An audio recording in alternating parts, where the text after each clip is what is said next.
Hello and welcome back to the Second Chance to Live channel here on YouTube. I'm happy to see that you decided to stop by to watch this video presentation. In today's video presentation, I'm going to be sharing an article that I wrote several days ago. As you listen to this article being read and questions come to mind, please send those questions to me. All questions are good questions. In the event that you'd like to leave a comment, I would also love to hear from you. I will put on my article, my glasses, and bring up the article. Excuse me. And we'll begin. Why we need one another, what we create. Hello and welcome back to Second Chance to Live, my friend. I'm happy to see that you decided to stop by to visit with me. Thank you.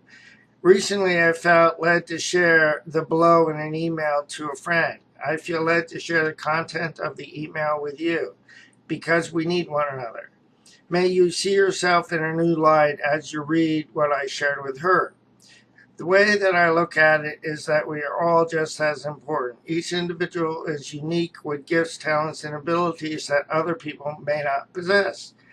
We are not in competition with one another. As I use my gifts, talents, and abilities, other people are fed. As other people use their gifts, talents, and abilities, I am fed. By being who we are, we feed one another. I once heard a friend of mine, Billy, share an allegory that he heard. I thought about the allegory as I wrote this email and then did some research online. I found the allegory in Wikipedia. The allegory illustrates the importance that we play in each other's lives. The allegory illustrates what we create when we feed one another and when we choose to not feed one another. The name of the allegory is Allegory of the Long Spoons. The allegory describes one person's perspective. I do not believe the allegory determines the destination of the individual. Instead, I believe the allegory illustrates that the quality of life is determined by what we create. Here's the allegory.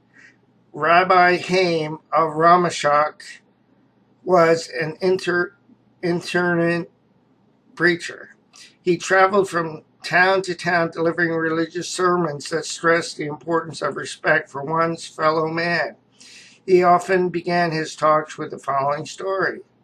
I once ascended to the firmaments. I went to see hell, and the sight was horrifying.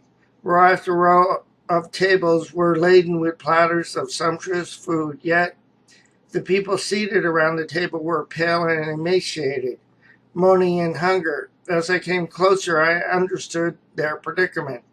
Each person held a full spoon, but both arms were splinted with wooden slats so that they could not bend either elbow to bring the food to his mouth.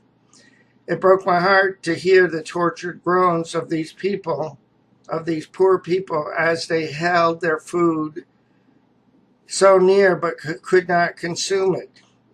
Next, I went to visit heaven. I was surprised to see the same thing as I witnessed in hell. Row after row of long tables laden with food.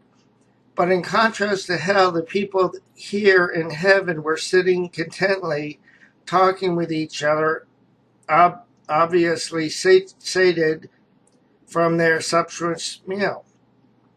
As I came closer, I was amazed to discover that here, too, each person had arms splintered on wooden slats that prevented them from bending his or her elbows. How then did they manage to eat? As I watched, a man picked up his spoon and dug into the dish before him.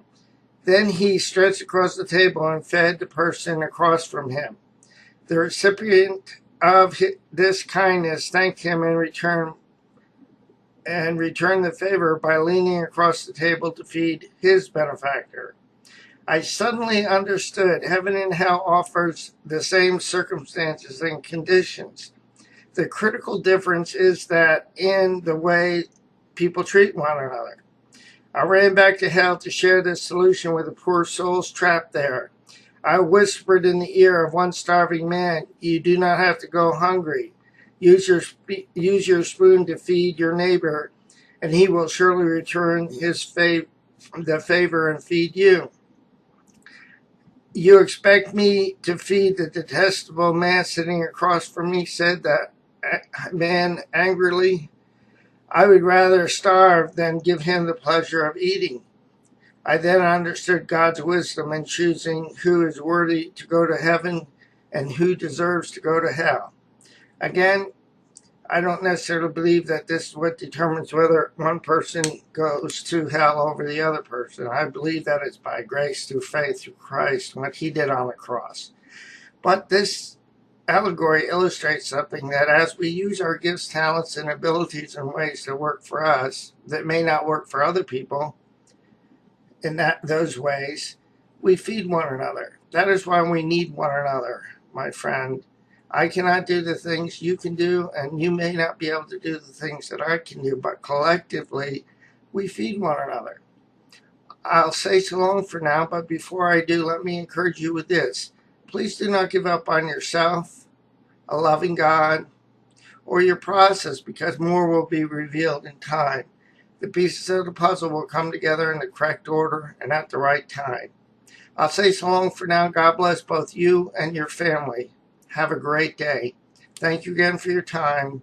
So long now.